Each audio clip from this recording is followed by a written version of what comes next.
მე მგონი ისაც მოიმოქმედებენ სტუდენტები, ეს მათი გადასაწყვეტია და მათ შორის უნივერსიტეტის ადმინისტრაციაც, თუმცა ერთი რამე მე მგონი ყველასთვის გახდა ცხადი ამ ბოლო დღეების განმავლობაში, რომ ამ გადაწყვეტილების საფუძველი არის პოლიტიკური სარჩული კონკრეტული ადამიანის წინააღმდეგ, ამ შემთხვევაში კახაბენდუქის წინააღმდეგ, იმიტომ რომ აი დამატებითი ექსპერტიზა რო არ გავაკეთოთ და შეფასება რო არ გავაკეთოთ, მე მგონი ყველა ვნახა ამ რამოდენიმე დღის განმავლობაში რას წარმოადგენს აგრარული უნივერსიტეტი. თანამედროვე უნივერსიტეტი, რომელსაც აქვს თანამედროვე ლაბორატორიები, თანამედროვე ლიტერატურა, არის ერთ-ერთი მოწინავე საქართველოში და უცაბედად რაღაცა გაურკვეველი გადაწყვეტილების საფუძველზე ხდება ავტორიზაციის გაუქმება, ხო? პირველ რიგში მინდა გითხრათ, რომ ეს არის აქტივობა, რომელიც განხორციელებულია მომავალი თაობების წინააღმდეგ, ეს არის აქტივობა, რომელიც განხორციელებულია აკადემიური თავისუფლების წინააღმდეგ და ეს პირველ რიგში ზიანს მოუტანს სახელმწიფოს. სამწუხაროდ, როგორც ჩანს, დღევანდელ საქართველოს მთავრობას ეს არ ესმის. და როგორც ჩანს, დღევანდელი მთავრობის ინტერესში არ არის თავისუფალი დამოუკიდებელი აზროვნების მქონე სტუდენტების არსებობა ამ ქვეყანაში, რომელსაც აქვს განათლება, რომელიც უნდა ქვეყნის წინსვლა. ეს არის ტიპიური ნაბიჯი, ალბათ საბჭოთა პერიოდის, როდესაც საბჭოთა ხელისუფლება ყველანაირად ცდილობდა ხელი შეეშალა განვითარებისთვის, ხელი შეეშალა წინსვლისთვის, ხელი შეეშალა თავისუფალი და კრიტიკული აზროვნებისათვის. კიდევ ერთხელ ვიმეორებ. საზოგადოებამ თვალნათლივ ვნახა, რას წარმოადგენს ეს უნივერსიტეტი, ეს არის მართლაც რო ინოვაციური უნივერსიტეტი თავის ძალიან მაღალი დონის განვითარებით და შესაბამისად მის წინააღმდეგ ეს განხორციელებული ნაბიჯი არის საქართველოს წინააღმდეგ განხორციელებული ნაბიჯი, საქართველოს მომავლის წინააღმდეგ განხორციელებული ნაბიჯი. თუკი ნაციონალური მოძრაობა არ დაუჭერს კონსტიტუციურ ცვლილებას, ის საბოლოოდ ჩაიწერება პრეზიდენტ საბოლოოდ შეელახება ავტორიტეტი და შეიძლება სამართლიანი ევროპის სახელმწიფო პარტიიდან გაირიცხოს. რა გადაწყვეტილება მივიღეთ, დაუჭერთ თუ არა მხარს საკონსტიტუციო ცვლილებას? მე მგონი მიუხედავად აფასებს მის განცხადებას როგორ აფასებს, იყო თუ არა ეს მუქარა,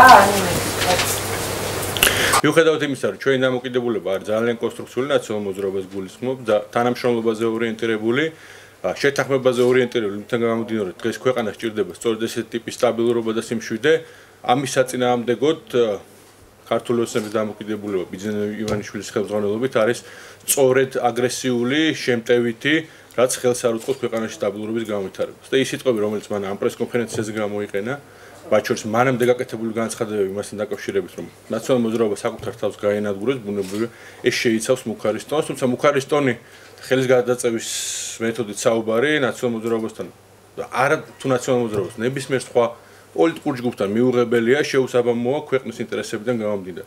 თუმცა არ ურჩევ მას ამ მიმართულებით გაგრძელებას.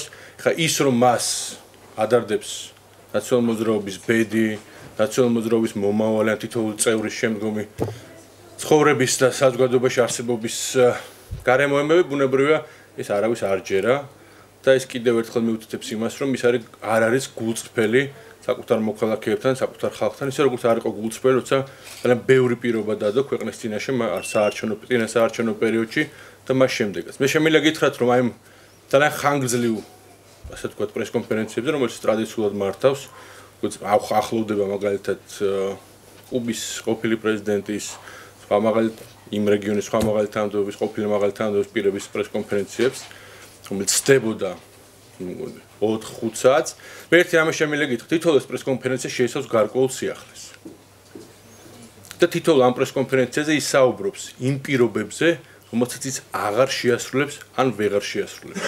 ამ პრესკონფერენციაზე მან ცალსახად განაცხადა, რომ იპოთეკური სესხები საკითხის მოგვარება მისთვის არის შეუძლებელი და ის ამას ვერ შეძლებს და ის ამას არც გააკეთებს. გვახსოვს ჩვენ წინა საარჩევნო პერიოდში ამდენად ფართოდ არიგებდა იგი, ასე ვთქვათ, დანაპირებს ამასთან მიმართებაში, ყველა ეს პრობლემა გადაწყდებოდა საქართველოს მოქალაქეებისათვის.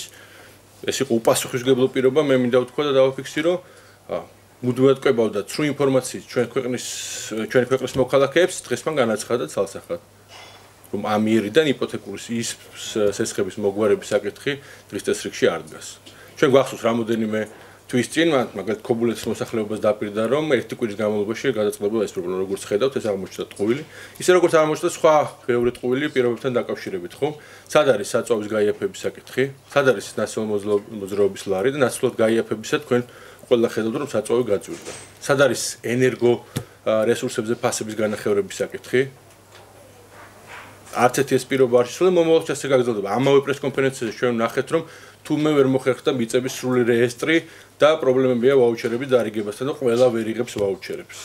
არადა ჩვენ ყველას გვახსოვს, რომ მათი დანაპირებროთ უკლებრივ ყველა მოქალაქეს ექნებოდა საშუალება უფასოდ მიწის მოხმის, მოსავლის მოყვანის, აღების და ბაზრებამდე მიტანის. ამიტომ თითოეული ეს პრესკონფერენცია არის თუ შინაარს დავაკვირდებით, ეძღვნება იმას, რომ თითოეულ ამ პრესკონფერენციაზე აცხადებს, რომ რაღაცა პირობა, რომელიც მას დადებული ქონდა, იმ პირობას ის აღარ შეასრულებს.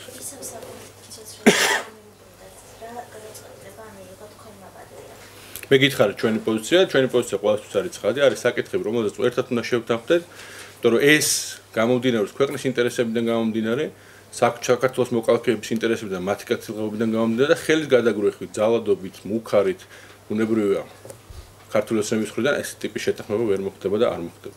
ეს არის ძალიან ცალსახა პოზიცია. ჩვენ ვართ და ვიყავით კონსტრუქციულად განწყობილი, ჩვენ ვართ და ვიყავით თანამშრომლობაზე განწყობილი, კიდევ ერთხელ ვიმეორებ, რომ ეს არის ქვეყნის ინტერესებში, ეს არის ქვეყნის შემდგომი განვითარების ინტერესებში, სამწუხაროდ ამ ინტერესს ვერ ითვალისწინებს ქართული ოცნება და ამიტომაც არის ამ არასტაბილურობის, არეულობის, ქაოსის გამო ქვეყანაში შემცირდა ინვესტიციები 50%-ით ქვეყანაში ხდება ეკონომიკური აქტივობის კლება, რაც საბოლოო ჯამში გამოიწვევს უმუშევრობას და კიდევ უფრო გარკვეულ პერიოდის შემდეგ გამოიწვევს ძალიან სერიოზულ რეცესიას ქვეყანაში და ბუნებრივი ნაციონალურ მოძრაობას ეს არ უნდა და ამიტომაც მუდმივად საუბრობს იმაზე, რომ იქნებ ჩვენ რაიმე ძირეულ საკითხებზე შევთანხმდეთ. საწუხაროდ ქართული ოცნებას ასეთი მიდგომა არ გააჩნია.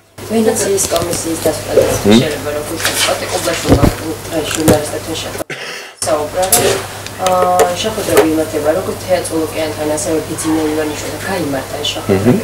პარლამენტში როდის დაიწყება ამ საკითხის განხილვა კოტეკუბაშვილთან ერთად და ასევე რა შეთანხმებებზე იქნება თქვენი მხრიდან საუბარი? კიდევ ერთხელ ხაზს უსვამ, სამწუხაროდ ქართულმა ოცნებამ ჩვენ თავი დაგვამახსოვრა როგორც პოლიტიკური ჯგუფი, რომელიც ძალიან ხშირად იტყუება და ატყუებს სამორჩევლოს, იგივე ეხება ვენეციის კომისიის დასკვნას, სადაც ისინი საუბრობენ, თითქოს ვენეციის კომისია დაეთანხმა იუსტიციის საბჭოს დაშლას, თუმცა ბუნებრივია მაშინ რაც ტექსტი გამოქვეყნდა, ისინი მიხვდნენ, რომ ამ ინფორმაციას ვერ დამოუკიდებლად საბოლოო ჯამში აღიარა იუსტიციის მინისტრმა, რომ იგი არ ასრულებს კაცრი რეკომენდაციების შესრულებას ვენეციის კომისიის მხრიდან, სადაც აღნიშნულია, რომ იუსტიციის საბჭოს დაშლა არის მიუღებელი და პირდაპირ გულისხმობს გავლენის მოპოვებას პოლიტიკური ჯგუფის მხრიდან სასამართლოზე. ამ რეკომენდაციის შედეგად იუსტიციის სამინისტრო და იუსტიციის მინისტრი აცხადებს, რომ იგი ამ რეკომენდაციას არ შეასრულებს. ეს პირდაპირ დარტყმა არის იმ დემოკრატიულ ინსტიტუტზე, რომელსაც ქვია თავისუფალი სასამართლო. და კიდევ ერთხელ გაცხადება, რომ ის რომ მითია მათი დანაპირებით, თქოს მათ უნდა დემოკრატიის მშენებლობა სახელმწიფოში. კიდევ ჩვენი პოზიცია იქნება ძალიან მტკიცე, ძალიან პარი, ჩვენ ბუნებრივია ამ კანონს არ დავეთანხმებით, იმიტომ რომ ეს არღვევს ფუნდამენტს დემოკრატიული ღირებულებებისა, როგორც არის დამოუკიდებელი სასამართლო კანონის უზენაესობა და კიდევ ერთხელ ცხადად განვაცხადო, რომ პოლიტიკური ჯგუფის ცვლილება ქვეყანაში არ უნდა იწვევდეს სასამართლოს ან სხვა დამოუკიდებელი ინსტიტუტების შიგნით შემადგენლობის ცვლილებას. ეს არის პირდაპირ და ყველასთვის ცხადი პრინციპი, რომელიც არსებობს და ბუნებრივია ჩვენ ნებისმიერი საშუალებით, კანონიერი საშუალებით საპარლამენტო ფარგლებში შევეწინააღმდეგებით ამ კანონის მიიღოს. სხვათა შორის იგივე პრინციპი მოქმედებს საზოგადოებრივ მაუწყებელთა მიმართებაში. საზოგადოებრივ მაუწყებელ კანონპროექტი, რომელიც შემოტანილია საზოგადოებრივ მაუწყებელთან დაკავშირებით, ასევე გულისხმობს მათი მხრიდან შემოტაնել, ასევე გულისხმობს საზოგადოებრივ მაუწყებლის სამეურო საბჭოს დაშლას. და ზუსტად იგივე მიდგომა არის. დამოუკიდებელ ინსტიტუტზე უნდა პოლიტიკურ ჯგუფს, რომელიც მოვიდა მართლობაში, გავლენის მოხდენა. ეს კიდევ ერთხელ აღღვევს კანონის უზენაესობის პრინციპს. ყველა დამოუკიდებელი ინსტიტუტის შიგნით არსებულმა უწყებამ და მასში წევრებმა უნდა დაასრულონ თავისი უფლებამოსილება და მხოლოდ შემდეგ შეიძლება რაიმე სახის უფლებების განხორციელება.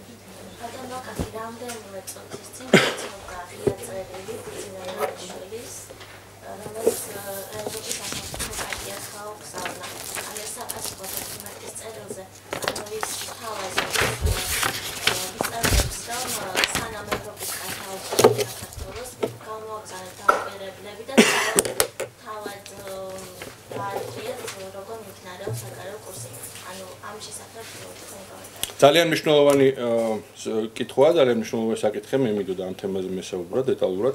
პირველ რიგში დავაკვირდეთ მოვლენების განვითარებას და თქვენ თვითონ ნახავთ რა ვითარებაა. ერთის მხრივ ჩვენ ხედავთ, რომ ნატოს გენერალური მდივანი, ნატოს საპარლამენტო ასამბლეა, ევროპის საბჭოს საპარლამენტო ასამბლეა, ევროპის პარლამენტი მუდმივად აკრიტიკებს ქართულ ოცნებას, მართლ ძალას, იმისათვის რომ მართველი ძალა ახორციელებს ზეწოლას სასამართლოზე, თვითმმართველობაზე, მედიაზე. და ერთის მხრივ ჩვენ ხედავთ რომ ბიძევენიშვილი ვერ ხვდება და მას ვერ უკეთებენ ორგანიზმებს მნიშვნელოვან შეხვედრებს, როგორც შეერთებულ შტატებში, ასევე ევროკავშირში. ჩვენ ნახეთ ეს განაცხადა ბიძევენიშვილმა, რომ მისის მესეჯები, რომელიც მას ჰქონდა, მას რომ ეს მესეჯები ჩაეტანა ევროკავშირში, გზავნილები ჩაეტანა ევროკავშირში, იქნებოდა ფიასკო. ხო? ანუ ერთის მხრივ მუდმივად არის პრობლემები ურთიერთობაში ამერიკასთან, ევროკავშირთან, მეორეს მხრივ რას ხედავთ? მას თბილად იღებენ დაოსში, რუსულ სადილზე, მას აპლოდისმენტებს და ტაშს უკრავენ რუსეთის წარმომადგენლები, მის რეფორმებს დადებითად აფასებენ რუსული მაღალი თანამდებობის პირები და ეგრეთ წოდებული დამოუკიდებელი ექსპერტები რუსეთში. ხო? ერთის მხრივ ჩვენ ხედავთ, რომ ის ბოდიშს უხდის ონიშენკოს, ადამიანს, რომელიც მათ საქართველოს მოქალაქეებს უწოდა მუქთახორები და არაფრის მაქნისები, პირდაპირ შეურაცხყოფა მიაყენა და მეორეს მხრივ ის და მისი თანაგუნდელები შეურაცხყოფას აყენებენ ჩვენს ევროპელ მეგობრებს, ევროპელ პარტნიორებს.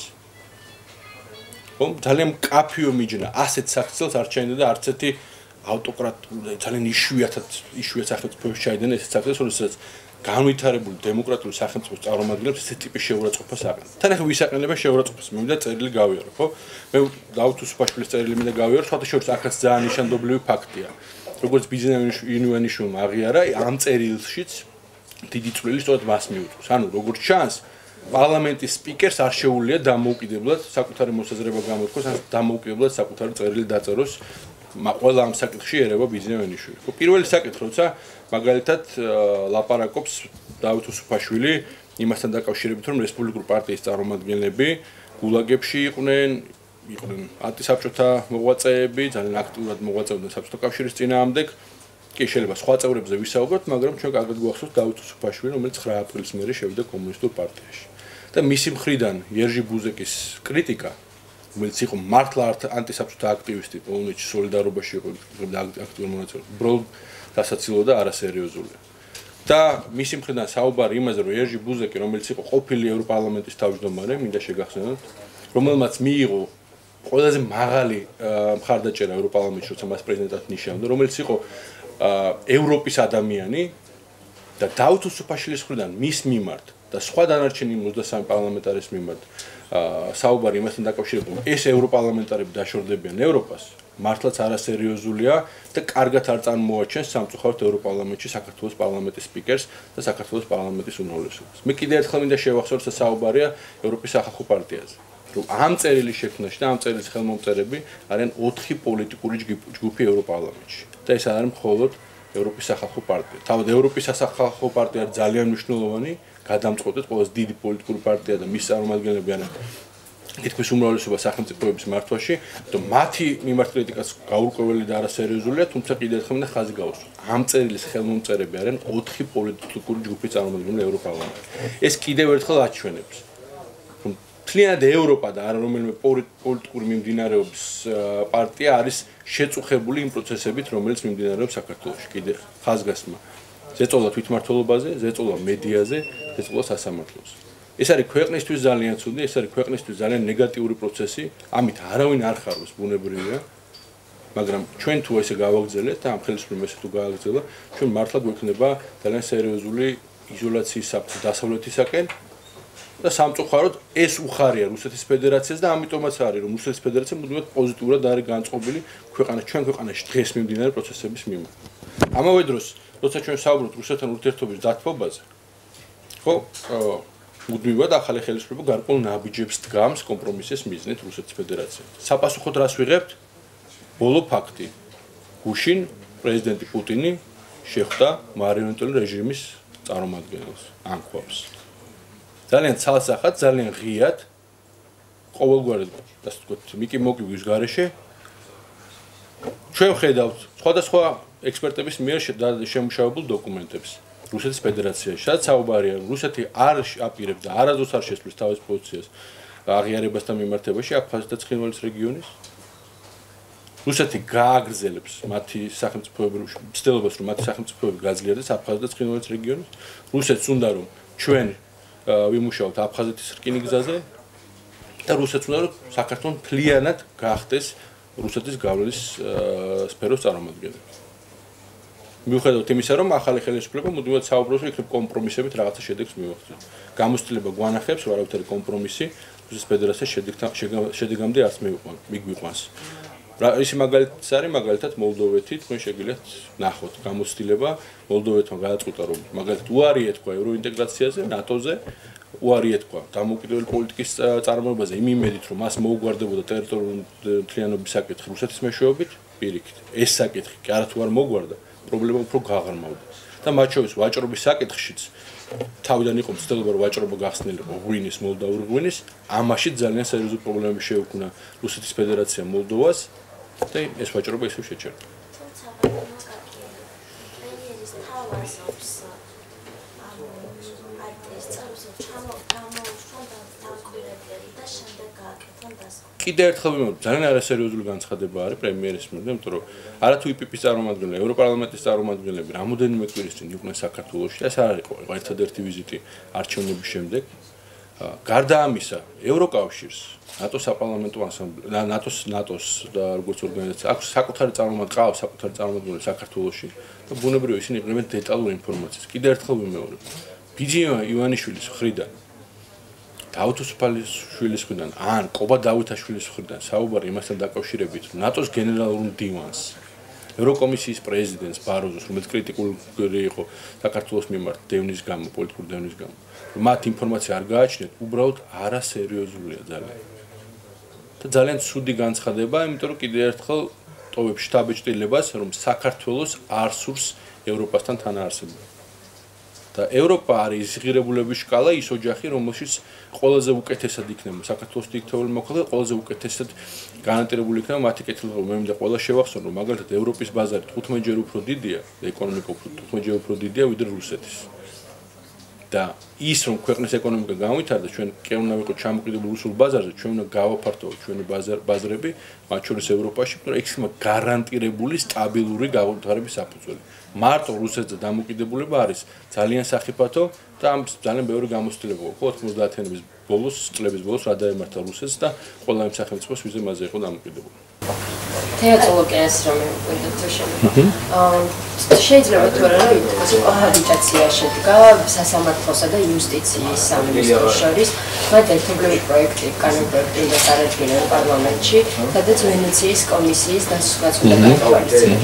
რა არის შესაძლებელი რომ შევიდეს ამ კანონპროექტში და რამდენად შესაძლებელია რომ შედგეს ის წარმატებით ჩვენი პოზიცია როგორია? მოდი კიდე ერთხელ თქვა, ჯერ წინასწარ რაიმეს საუბარი რთულია, თუმცა გამომდინარე იქიდან რომ თეა წულუკიანმა იუსტიციის მინისტრმა, რომელსაც სხვათა შორის არ გააჩნია იურისტის დიპლომი და მე შემიძლია გითხრათ, რომ არალეგიტიმური მინისტრი იუსტიციის, მან განაცხადა, რომ იგი არაპირებს ვენეციის კომისიის ძირეული რეკომენდაციების შესრულებას.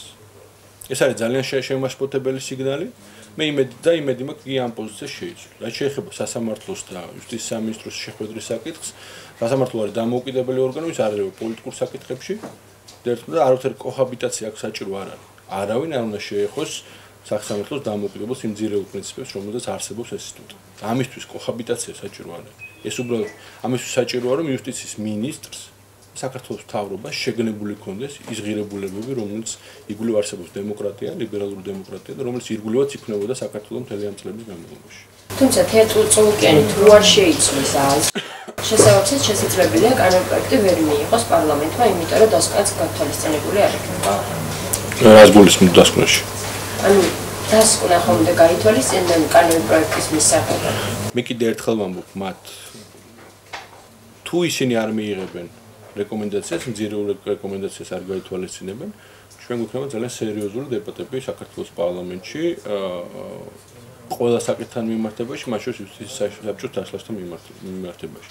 და ჩვენ გვაქვს მართლაც რკინის არგუმენტები ხელში, და რომ ეს არგუმენტები არ გამომდინოს რომელიმე პოლიტიკური ჯგუფის ახირებისაგან, განსხვავებით მათი მოქმედებისა, ეს ჩვენი არგუმენტები გამომდინარეობს საერთაშორისო პრაქტიკიდან, საერთაშორისო პრინციპებიდან, ძალიან ბევრი სასამართლო საქმე. სხვადასხვა სახელმწიფოში ძალიან ბევრი დასკვნა სხვადასხვა საერთაშორისო უწყებების, რომელიც ცალსახად აცხადებს, რომ ყისიერად დაშლა დამოუკიდებელი ინსტიტუტის არის წინააღმდეგობაში კანონის უნარისობის პრინციპი. მე მგონი აქ ბევრი კომენტარი საჭირო არა, მე არ ვთვლი რომ სერიოზულად გობა დავითაშვილის განცხადებებზე რაიმე შეფასება შეიძლება გაკეთდეს, თუმცა ნიშანდობლია ის განცხადება, რომელიც მან გააკეთა, რომ მას არ აინტერესებს ამ კანონმდებლობის შესაბამისად მოვაკლდება თუ არა საქართველოს ბიუჯეტს თან. ეს რას გულისხმობს თქვენ გესმით, თუ თანხა მოვაკლდება საქართველოს ბიუჯეტს, ეს თანხა აღდგება საქართველოს თითოეულ მოქალაქეს. როცა მას არ აინტერესებს საქართველოს მოქალაქეს ბედი, ცხადია რა ღირებულები და რა პრინციპები გააჩნია ამ ადამიანებს. ახლა მეორე განცხადება, რომ მისი მთავარი მიზანია ინტერნეტის კონტროლი, თქვენ შეგიძლიათ ნახოთ შვილად კორეის და სხვა ავტოკრატიული სახელმწიფოების თანამდებობის პირების განცხადება ერთ-ერთი უნისონში არის, ხო? ესეც ბუნებრივია ქართული საზოგადოების მიუღებელია და სახიფათოც არის მინაკითხი. ლატარიის კომპანიებზეც ისაუბრა ბატონი გობა დავითაშვილმა, მისი აზრით არ უნდა იყოს კერძო კომპანიები და აუცილებლად უნდა იყოს სახელმწიფოს დაკავშირებები. რამდენად არის შესაძლებელი ან თუნდაც მისაღები რა დაიხუროს მსგავსი კომპანიები და ბუნებრივია, ეს არის მიუღებელი, იმიტომ რომ ნებისმიერი ბიზნესი, რომელიც საქართველოში წარმოებს, ეს გულისხმობს ადამიანების დასაქმებას, ეს გულისხმობს ადამიანების დამატებით შემოსავალს და ეს გულისხმობს ეკონომიკის წინსვლას და განვითარებას. ასეთი მიდგომების გამო, რომელიც გააჩნია ქართულ ოცნებას, ხო, ჩვენ ნახეთ განცხადებები, მაგალითად, არჩევნებიდან მყისიერ დროსაც განცხადება გაკეთდა, რომ შეიძლება კაზინოები დაესწროს. თუმცა საუბარი იმაზე, რომ ჰესები არ უნდა აშენდეს. ამ განცხადებების გამო, მათ შორის კლებულობს ქვეყანაში ინვესტიციები, ამ განცხადებების გამო ქვეყანაში ეკონომიკური აქტივობა არის შემცირებული, ეკონომიკური აქტივობის შემცირების გამო იზრდება უმუშევრობა, უმუშევრობის შედეგად ხდება ეკონომიკური რეცესია სახელმწიფოში. უბრალოდ ეკონომიკური აქტივობის შემცირების შედეგად შეიძლება იყოს მოხდეს რეცესია, ანუ ადამიანებს არ ქონდათ შემოსავალი ერთის მხრივ, მეორეს მხრივ გაიბრძარდეს ფასები. ხო, ამიტომ მე იმედი მაქვს, რომ ეს დაუფიქრებელი განცხადებები და არა გამიზნული განცხადებები, მაგრამ მიუხედავად იმისა, რა უდევს საფუძვლად ამ განცხადებებს, ეს ყისიერად ნეგატიურად აისახება ინვესტიციებს. მათ შორის ბიძინიშვილის განცხადება დავოსში, რომ ის წარმატება, რომელიც ეკონომიკური წარმატება და ბიზნეს გარემოს გაუმჯობესება, რომელზეც საუბრობს მთელი მსოფლიო არის ფარსი, ბუნებრივია ამან ინვესტორები შეაშფოთა და იმათ, ვისაც გადაწყვეტილი ჰქონდა რაღაც თანხის ჩადება, მათ გადაიფიქრეს ამ თანხის ჩადება. იმიტომ გვაქვს დაახლოებით 50%-იანი კლება ინვესტიციებში. ეს არის ძალიან სახიფათო ტენდენცია და ჩვენ ამაზე ძალიან და სერიოზულად ვწუხართ.